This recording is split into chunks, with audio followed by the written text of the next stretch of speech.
So, hello, I'm Mark Shapiro, music director of Cantori, New York, and it is my great honor to be with Robert Maggio, composer. Great to be here, Mark. Yeah, so thank you for joining us. Yeah. The reason we're here specifically is that Cantori, New York is going to give what I think is the New York premiere of Mhm. your, shall we call it a cantata? What do you call it? Yeah, we could call it a cantata. I mean, it's a large narrative sort of right work for choir and harp. I've Hmm. never really called it much other than the title, but Yeah, so or that big chorus piece, big choral piece with harp. that big choral piece with harp. So Yeah, I think that's your cue to tell us the title, and let's sure. launch you on sort of the specs, how many movements, and you said with harp and so on. Yeah, and so it's called The Woman Where We Are Living, and I can tell you more about where that title comes from if at some point. It's scored for mostly 8-part choir Yeah. and harp.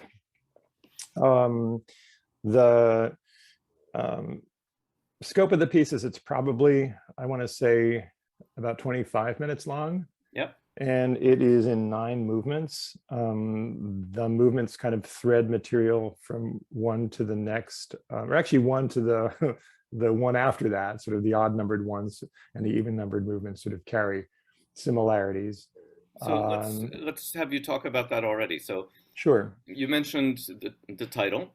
So Mhm. let's talk about that, and then these movement relationships that you mentioned. I should back up and say the title, "The Woman Where We Are Living," is a reference to one of the lines in the text. Um, the texts are journal entries, or yeah, I guess they're the journal entries of Alois Alzheimer, and he um, had an intake with a woman, Auguste Deter. I want to say it was 1905, and it was the first documented case of early onset dementia. She was maybe 51 years old. And at the time, my mom was going through dementia, going through Alzheimer's, and I was looking for a way to write about that as a subject. There's Hmm. only some backstory here, so I'm just going to go into it because Yeah, of course. I none was of going to these ask you. things, none of these things is unrelated. I had Yeah, done and I noticed the piece is dedicated to your mom. Yeah, yeah, and this is, and I wrote it back in 2014 now, so she's long passed, and it's a it ended up becoming a piece that um, I think it was a reflection on her ongoing relationship with the world and her family and those around her and the influence she had on us over the years. But the specifics of this were. Um, I was looking for a text, as you do. One of the things that you do as a composer in writing vocal music or choral music or is one of the longest and most complex processes is coming up with text. I mean, it really is such a huge aspect of this process for me. And I had written music. I do work in theater as well, and I'd written music for a play in Philadelphia called The Outgoing Tide by Bruce Graham. Hmm. And it's a 3-character play. John Mahoney had played the lead in Chicago and in Philadelphia. He had not traveled to Philadelphia with the show, but he plays an older gentleman who is struggling with Alzheimer's. And there's, of course, when you go to the rehearsal room, there's that big board with all the dramaturgs research on it. The whole wall Yeah. is covered with the research so that the actors can understand where they're coming from. I remember at one point talking to the dramaturg on the show and telling her I had this choral piece I wanted to write, and I was looking for text. And one day in my email shows up this link to the Alzheimer's journal entries.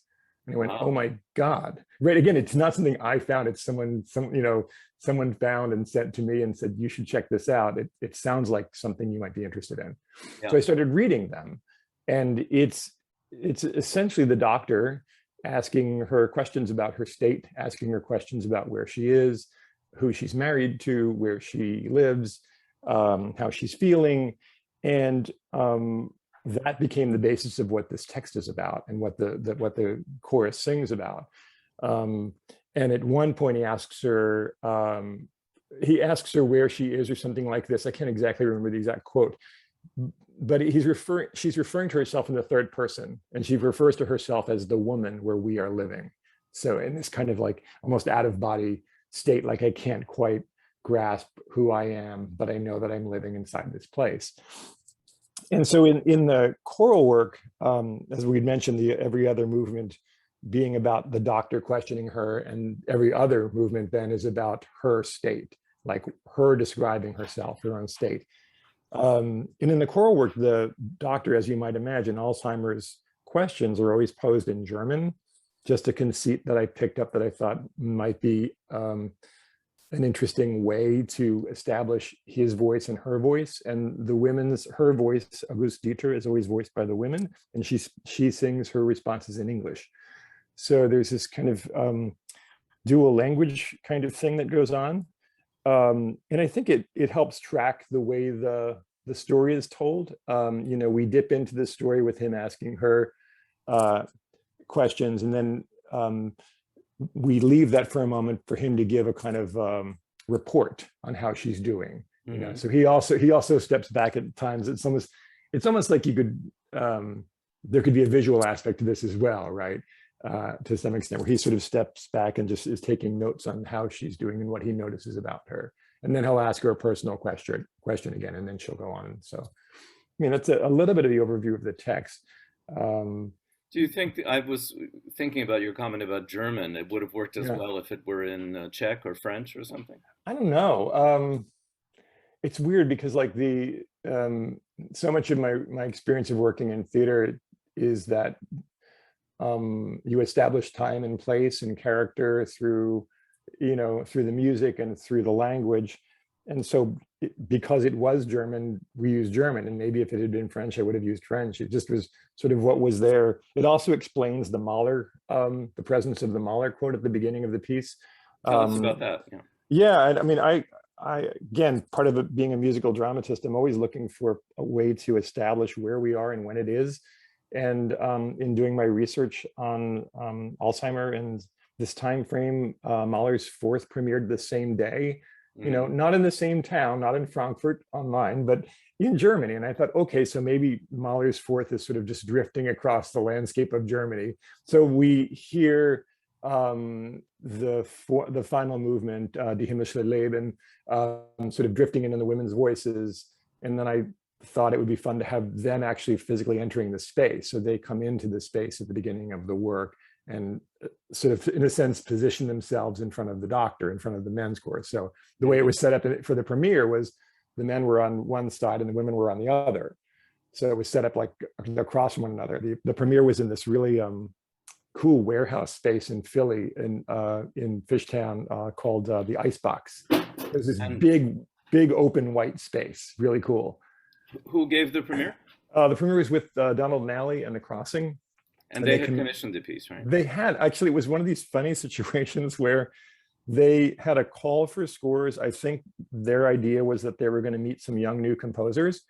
And all the people who applied were sort of like, mid-career-ish people. Like James Primash was one, I was one, and Francis White from Princeton was one. So Donald said to me, I kept thinking that we were going to get like grad students and give their commissions to grad students, but then all of you applied. And I said, yeah, we all want to work with you. Yeah. So of course we're going to apply. And the funny thing was, it wasn't just a apply for a commission and we'll do your piece. It was a thing like, we're going to be performing in this space, the Icebox space, which used to be like a giant meat freezer, right? And it was an enormous space, really reverberant. And the call for proposals was just that. It was like, dream something up that would be really cool in this space. And so that gets your mind going. And so, the idea of having the women process in and place themselves in front of, or alongside the men and have this piece that's sort of about this dialogue and about memory in this big space became like, even more meaningful at that time. And they had it lit with candles all over the place. It was very, very theatrical. And did you just hand Donald the finished score and say, here you are, or was there some back and forth with him? I'm pretty sure, now it's long enough ago that I can't give you an answer that's probably correct. But what I'll say is I probably showed him some things, but not a ton. Since then, as you may or may not know, he and I have worked together again, and we excuse me, made a over the course of several years, made a evening length choral theater work. It was a 90-minute long piece called Aniara. Yeah. And it was staged, the choir, it's the same choir, the Crossing, and they'd memorized this 90-minute work, which was ridiculous. Yeah. I mean, that they did that. And it was staged, and there was lighting and projections on the floor. And it was during the probably pandemic, right?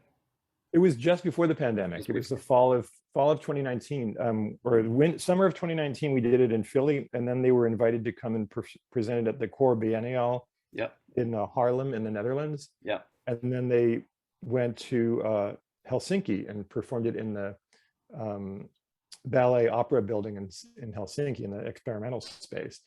And I went to all those places. I was like, I'm going with you. I'm just, of course, yeah. I gotta come. But in that, what my point there was that for Aniara, we workshopped everything. I mean, I would write, that has like 17 movements. I would write 3. And it was a year and a half in advance of the premiere, and we brought stuff in, and we were trying a lot of things out. It's not crazy experimental, but it was like, are they going to be able to remember these things? I had to write music that was, memorizable in a sense. Sure. So we workshopped it, and we learned things over the course of time. I think with this piece, this may have been a little bit more old school, in that I might have been like the composer in his garret, and I might have written most of it kind of the way I wanted to. Having said that, though, my preference is to workshop things. My preference is to collaborate with performers. Working on a men's chorus, actually it's an octet for Constellation Men's Ensemble in Chicago. Many of those singers are members of the Crossing as well. And I've had 2 or 3 really cool meetings with them, showing them drafts of the piece in progress. I mean, I'm really not done with it when I'm showing it to them. And we're talking about things that they're liking about it, and questions they have, and things they want more of.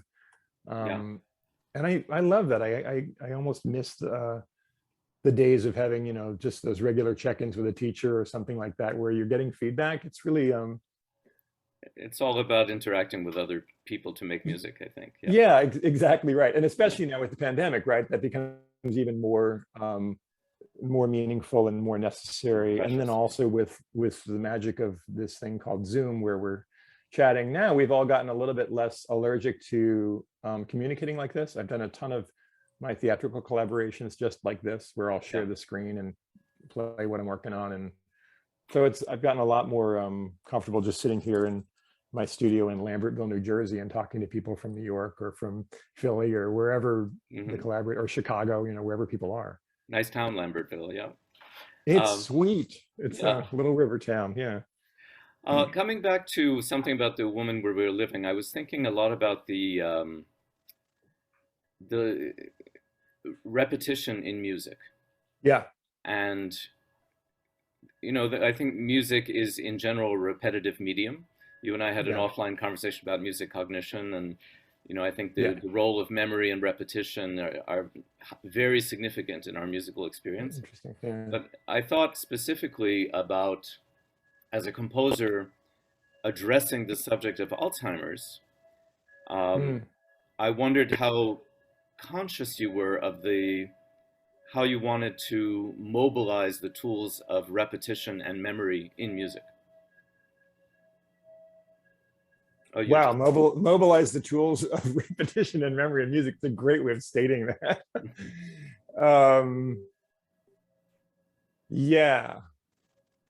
I think that there are a couple of things that come to mind. One of the thoughts that we talked about earlier was just about the staging of the initial staging of the work, and where singers came into the space, and then at the end of the work, very perhaps sort of as a way of rounding it out, the final question that Alzheimer's asks her, Auguste Deter, is where are you in this moment? And she says, here and everywhere, here and now. And I was like, oh, I got like chills. I was like, oh my God. I just saying those words out loud, I actually get, because it's so much about memory. It's so much about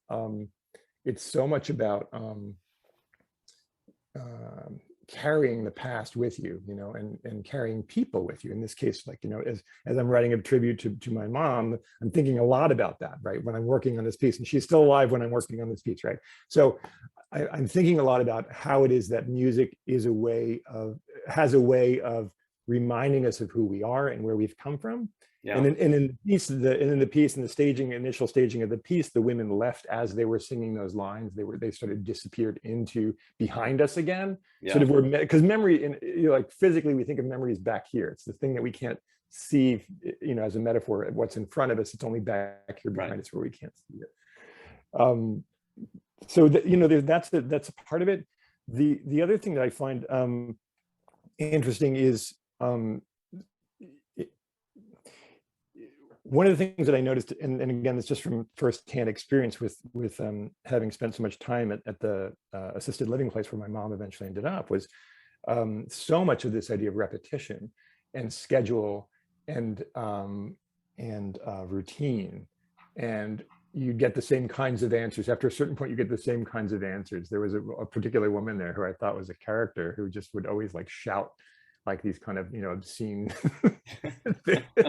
things out you, regardless of who you were, and then the next second she'd say like the most wonderful and beautiful thing about you.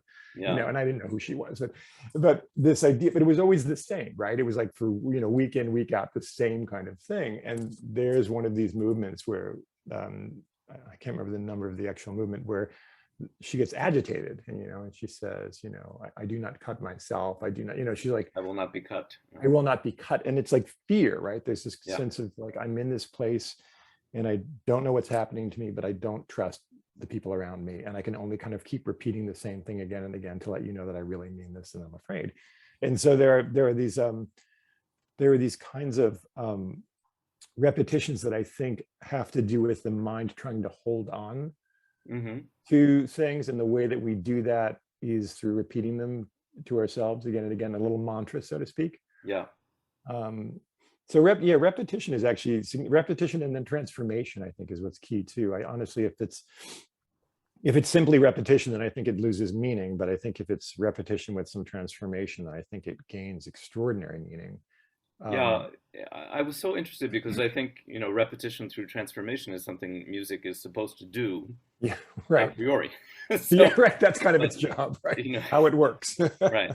And it was so interesting to me to be thinking about that in the context of this subject matter. Yeah. That, in the one hand, as you were discussing it, there's a kind of perseveration of the person you described at the facility where it doesn't develop. Right. And yet, as an artist, you do want the music to develop. Yeah, and it's funny. I would find that one of the things that sometimes is really interesting, which is to have something that is fixed and static, and then you come back to it later and you realize that it's gone a little further, or it's fallen apart a little bit more. One of the games I was playing with in this piece, and the woman where we were living, was trying to remember things. Like you would find people who are losing memory writing things down that they know, writing down the names of their children, writing down their birth dates, writing down that stuff. And one thing I sort of happened upon, because in Alzheimer's journals, he asks her to state her name, spell her name, recite the alphabet, all of this stuff that you do in these kind of memory tests, right? Yeah. And so in the course of the piece, she'll like spell her name over and over and over and over. So the women will spell the name over and over and over again, sort of trying to remember it. And of course, it starts at certain points starts falling apart where it doesn't quite. Yeah, it's so powerful. It's really striking. Yeah, it's sort of like repetition as a memory device that fails, right? Yeah. I mean, there's another piece that was read around the same time that I wrote, because this was sort of obviously for a subject sort of like frontal and in front of my face, and I had to write about, was a setting of Billy Collins' poem "Forgetfulness," which is a gorgeous piece, which is not necessarily about Alzheimer's, but it's just sort of about getting older and forgetting things. Yeah. But I said it 3 times. So there's 3 settings of it. There's one's just as the art song for voice and piano, and then the next 2 settings of it are voice and string quartet, and the text just starts disappearing. And so by the 3rd setting of it, it's only little fragments of the text that are left. Wow. And then in between those, there's 5 movements, and in between, similar to this in a funny way, where you sort of have a certain kind of movement and then something that's contrasting, and then something you come back to something that you've heard before, but it's now transformed. In between, I set the from drugs.com, like side effects of Namenda and how to take Namenda. And it's very funny. It's like those, those ridiculous bumpers that you hear at the ends of those ads for those drugs, where they say, it might cause all of these horrible side effects. And you're like, but they're speaking them really fast. Yes. So I thought we could all use a little bit of a laugh in between these somewhat somber and more melancholy movements about the poem disappearing. So these moments of humor sort of, maybe spell that a little bit, and also sort of look at what the frustration of the loss of memory. Yeah. I had one last question for you about this piece, and I think sadly we'll have to stop. But I was thinking it was also an interesting challenge to find the clinical voice of Dr. Alzheimer in a way that's musically compelling. And you have a kind of ostinato accompaniment on the harp with these major seconds, almost like a typewriter or something like that. And I wondered to what extent that was conscious, or where that came from, finding a way to represent his clinical side in a way that was also artistically completely compelling. Oh, cool. Thank you. It's really weird. I remember presenting this piece in a seminar where I teach, and one of my colleagues, Adam Silverman, said to me, "You really like these texts, don't you? These ones that are like not musical," because they're not. It's not a musical text at all. It's just like a string of a lot of information. Some of it's like the names of or Latin descriptions of physical conditions. They're weird things. You go like, I had to look up what they were and how you pronounce them. And the simplest answer I can give to that is I try to have it like come out at the rate of speech in the way that you would speak it. But of course you had to, if you do it that way, you have to change the meter constantly, because things don't group in iambic pentameter. They don't group in really clear ways. And so it starts coming out like, if you keep a grid, like a 16th note grid running the whole time, it starts to come out in a very syncopated, as you said, almost typewritery sort of way. And when I sort of happened upon that, I went, oh, that's great, because it sounds like very structured.